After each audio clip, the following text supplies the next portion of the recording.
시인은 계속해서 하나님께서 응답하시는 기도가 어떤 기도인가, 하나님께서 들어주시는 기도가 어떤 기도인가 하는 것에 대해서 이야기하고 있습니다. 자, 하나님께서 어떤 기도 들으신다고 어제 아침에 말씀드렸습니까? 두 가지 말씀드렸죠. 하나님 말씀하옵소서, 그러면 내가 그 말씀대로 살겠습니다. 하나님께서 내게 응답해 주시면 내게 응답해 주신 대로 내가 따라 살아가겠습니다 하는 마음이 있는 자, 이런 기도를 들어주신다라고 말씀드렸어요. 그리고 또 한 가지는 무엇이었습니까? 일심으로 주를 경외하는 자. 여기서 일심이라는 것은 하나님이 내 기도에 응답해 주시든지 응답해 주시지 않든지, 내 기도에 응답해 주셔도 내 기도에 응답해 주시지 않아도 나는 여전히 주를 경외하겠습니다 하는 그런 마음을 가진 자, 이런 기도를 하나님은 들어주신다라고 말씀드렸어요. 자, 이것 외에도 하나님께서 어떤 기도를 들어주시는가? 또 한 가지, 하나님께서 우리의 기도를 들어주시는 조건이 있는데요, 12절에 나와 있어요. 주 나의 하나님이여, 내가 전심으로 주를 찬송하고 영원토록 주의 이름에 영광을 돌리오리니. 하나님, 내 기도를 들어주옵소서. 하나님께서 내 기도를 들어주시면 내가 전심으로 주를 찬송하고 영원토록 주의 이름에 영광을 돌리겠습니다. 하나님께 영광 돌리기 위해서, 하나님의 영광을 위해서 드리는 기도, 이 기도는 하나님이 물리칠 이유가 없는 것이. 물론 우리가 기도할 때 항상 그렇게 하죠. 하나님의 영광을 위해서. 그러나 정말 우리가 정직하게 솔직하게 생각해 보면 겉으로는 하나님의 영광을 위한 것이고 또 하나님의 이름을 위한 것이지만 실제로는 나를 위한, 아니 내 영광을 위한 것일 때가 얼마나 더 많은지 몰라요. 나를 위해서라면 내가 이것을 갖지 않아도 좋습니다. 나를 위해서라면 이 일이 이루어지지 않아도 좋습니다. 그러나 하나님의 영광을 위해서 내가 구합니다. 정말 진정으로 이런 기도라면 하나님이 물리치실 이유가 없어요. 들어주시지 않을 이유가 없어요. 그러나 많은 경우 우리가 하나님의 이름과 하나님의 영광을 생각한다고 하면서도 사실은 그보다 더 나를 생각하고 내 영광을 생각할 때가 많기 때문에 우리의 기도가 응답받지 못할 때가 많다라는 것이, 하나님께서 가장 기뻐하시는 일이 당신께서 영광을 받으시는 일이에요. 하나님께서 천지를 창조하신 목적이 당신께서 영광을 받기 위해서예요. 그런데 정말 내가 하나님의 영광만을 생각한다면, 정말 내가 하나님의 이름을 생각한다면 하나님께서 왜 그 기도를 물리치시겠어요? 천지를 창조하신 당신의 목적과 부합하는데 왜 그 기도를 거절하시겠어요? 이런 하나님의 마음, 이런 하나님의 뜻이 구약성경 맨 끝에 있는 말라기서와 신약성경 맨 끝에 있는 요한계시록을 보면 분명하게 나타나 있어요. 말라기서 2장 2절에 보면 내 이름을 영화롭게 하지 아니하면 내가 너희에게 저주를 내려 너희의 복을 저주하리라. 구약성경을 닫으면서 네가 나를 영화롭게 하지 아니하면. 또 요한계시록 18장 7절 신약성경을 또 닫으면서도 뭐라고 말합니까? 그가 얼마나 자기를 영화롭게 하였으며 사치하였든지 그만큼 고통과 애통함으로 갚아주라. 하나님께서 얼마나 당신께서 영광 받기를 원하시는지, 반대로 말하면 하나님께서 얼마나 당신의 영광을 생각하지 않는 자들을 미워하시는지 하는 것이 구약성경 맨 끝에, 신약성경 맨 끝에, 구약성경을 닫으면서 신약성경을 닫으면서 하나님이 하신 말씀 속에 분명하게 나타나 있어요. 하나님의 천지를 창조하신 목적도 당신의 이름이 영광을 받으시는 것이요, 하나님께서 신구약 성경을 우리에게 주신 목적도 당신의 이름이 영광을 받게 하기 위해서다. 그럼에도 불구하고 하나님의 영광 대신 우리의 영광을 구하며 살 때, 또 그런 것들을 생각하며 기도할 때 하나님께서는 그런 기도를 들어주실 수 없는 것이죠. 우리가 우리의 영광을 구할 때 하나님께서 왜 우리의 기도를 듣지 않으시는가? 방금 읽은 요한계시록 18장 7절 말씀의 근거에 생각해 보면 그거는 사치이기 때문에 그래요. 왜 그것이 사치인가? 하나님께서 우리를 위해서 가장 가장 좋은 것들을 이미 다 허락해 주셨기 때문에. 그럼에도 불구하고 내가 하나님의 영광을 구하기 전에 내 영광을 생각한다면 그것은 사치.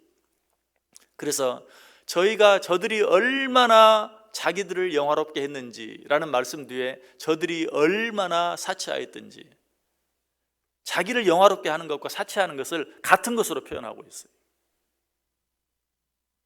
우리가 우리의 영광을 생각하는 것은 사치. 하나님께서는 우리를 위하여 이 세상 모든 만물을 다 주셨어요. 아담과 하와에게 분명히 말씀하셔요. 내가 이 모든 것을 너희에게 주노니 오직 한 가지, 동산 중앙에 있는 선악과를 먹지 말라. 그런데 아담과 하와가 그 선악과를 먹은 이유가 무엇입니까? 하나님처럼 눈이 밝아지기 위해서. 결국은 하나님이 다 주셨는데도 하나님같이 되고 싶은 마음, 엄밀하게 말하면 하나님의 영광을 가로채는 것이죠. 그 마음 때문에 선악과를 따먹었어요. 사치죠. 사치도 그런 사치가 없죠. 다 주었는데. 마찬가지 하나님께서 천지 만물을 창조하셔서 우리에게 다 주셨어요. 우리는 사실 다 그것들을 누리고 있어요. 우리는 내 집 안에 있는 것만 생각해요. 내 집 안에 있는 것만 생각하고 내가 너무 많이 가졌다, 내가 너무 적게 가졌다, 남은 있는데 나는 없다 라고 생각하지만, 아니, 여러분이 지금 눈에 보이는 모든 것들을 다 하나님이 여러분에게 주셨어요. 여러분이 지구 반대편에 가셔도 거기 있는 모든 것도 하나님이 다 여러분에게 주셨어요. 우리가 우리의 영광을 생각하는 건 사치이다. 그러므로 하나님께서 그런 기도는 들어주실 수 없다. 하나님 어떤 기도를 들어주신다? 오직 하나님의 영광을 생각하며 드리는 기도. 또 한 가지 하나님께서 어떤 기도를 들으시는가? 13절에 나와 있어요. 이는 내게 향하신 주의 인자하심이 크사 내 영혼을 깊은 수월에서 건지셨음이니이다. 뭔 내용 같습니까? 감사의 내용이죠. 진정으로 감사로 드려지는 기도. 내 영혼을 깊은 수월에서 건지셨음이니이다. 무슨 말이죠? 나를 구원해 주셨습니다. 하나님이 나를 구원해 주셨다는 사실을 생각하고 거기에 대한 진정한 감사가 있는 자, 이런 자의 기도는 하나님이 반드시 들어주신다. 역시 마찬가지.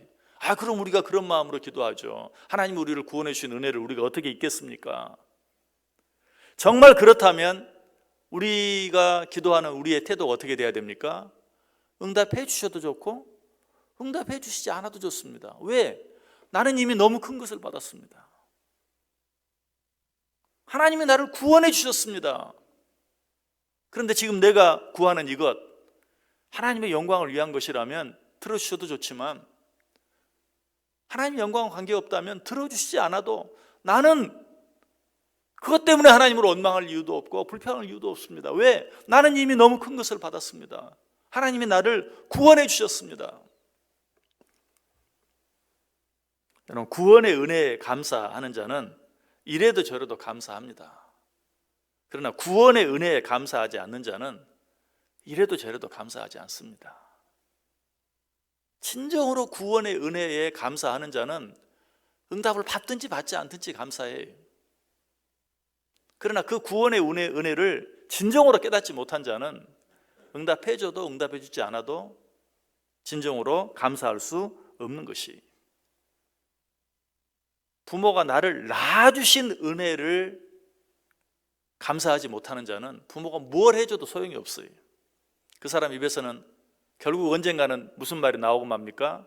엄마, 아빠가 나에게 해준 게 뭐 있어? 언젠가는 그 말이 튀어나올 수밖에 없어요.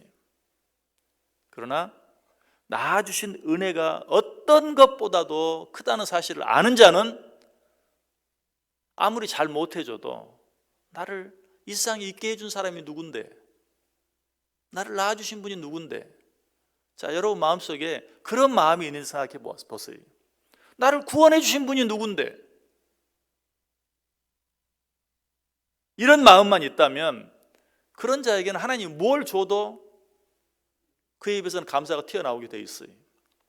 그러나 그 은혜를 알지 못하는 자는 뭘 줘도 결국은 원망하고 불평할 수밖에 없다는 것이, 하나님이 왜 다윗의 기도를 그처럼 응답을 잘 해주셨는가? 그것은 다윗의 기도를 보면 항상 감사가 있었어요. 사무엘상 17장 37절에도 보면 다윗이 이르되 여호와께서 나를 사자의 발톱과 곰의 발톱에서 건져내셨은즉 나를 이 블레셋 사람의 손에서도 건져내시리이다. 골리앗 앞에 섰을 때 그냥 나를 저 골리앗 앞에서 블레셋 사람 앞에서 나를 보호해 주소서 그렇게 기도한 게 아니고 나를 사자의 발톱과 곰의 발톱에서 건져내셨습니다. 감사죠. 나를 건져내신 하나님께서 저 블레셋 사람 앞에서도 건져내 주실 줄 믿습니다. 먼저 감사하는, 여러분 다시 말씀드리는 형식적으로 그저 기도 앞에 감사가 들어가는 그런 거를 말하는 게 아니에요. 진정으로 하나님이 내게 베풀으신 은혜에 감사하는 마음으로 드려지는 기도, 이런 기도는 물리치지 않는다. 시편 4편 1절에도 내 의의 하나님이여 내가 부를 때 응답하소서 곤란 중에 나를 너그럽게 하셨사오니 내게 은혜를 베푸사 나의 기도를 들으소서. 내가 곤란할 때 늘 나에게 너그럽게 대해주신 주님 하면서 하나님께 또 기도합니다. 하나님은 이런 기도를 반드시 들어주신다. 아니 물리치실 수 없다. 왜 그럴까요? 아까 하나님의 영광을 위한 기도는 하나님이 반드시 들어주신다고 그랬는데 감사야말로 하나님을 가장 영화롭게 해드리는 일이기 때문에 그래요. 시편 50편 23절에 말하죠. 감사로 제사를 드리는 자가 나를 영화롭게 하나니. 감사가 없는 기도는 뭐예요? 하나님의 영광과 상관없는 기도예요. 감사가 없이 하나님께 영광을 돌려드릴 수 있는 방법이 없어요. 감사가 없이 하나님을 영화롭게 해드릴 방법이 없어요. 그러므로 우리는 감사할 수 있어야 돼요. 하나님은 이런 기도를 결코 물리치시지 않는다. 여러분, 여러분의 기도하는 마음 속에 감사가 있는지 확인해 보세요. 여러분의 기도가 정말 하나님의 영광을 위한 것인지 아닌지 한번 생각해 보세요. 정말 이 기도를 하나님이 들어주시든지 들어주시지 않든지 나는 하나님께 감사할 뿐입니다 라는 마음이 내 속에 있는지, 그렇다면 하나님께서 반드시 여러분의 기도를 들으시고 여러분의 기도를 통해서 당신께서 영광을 받으실 것이에요. 새벽마다 하나님 앞에 나와서 드리는 우리의 모든 기도가 진실로 내 영광을 위한 것이 아니라 하나님의 영광을 위한 기도가 될 수 있기를, 새벽마다 하나님 앞에 드리는 우리의 기도가 진정으로 이미 받은 은혜에 온전히 감사함으로 드려지는 기도가 될 수 있기를, 그래서 그 기도가 하나님께 응답되어지고 정말 그 기도의 응답으로 말미암아 하나님께 영광이 돌려지는 저와 여러분 될 수 있기를 주님의 이름으로 간절히 축원합니다. 기도하겠습니다.